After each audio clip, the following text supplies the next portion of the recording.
1. Kami anti terhadap berita hoak. 2. Anti terhadap isu sara dan ujaran kebencian.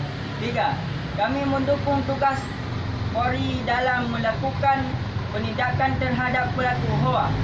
NKRI di hati kami. NKRI harga mati. Yes, yes, yes.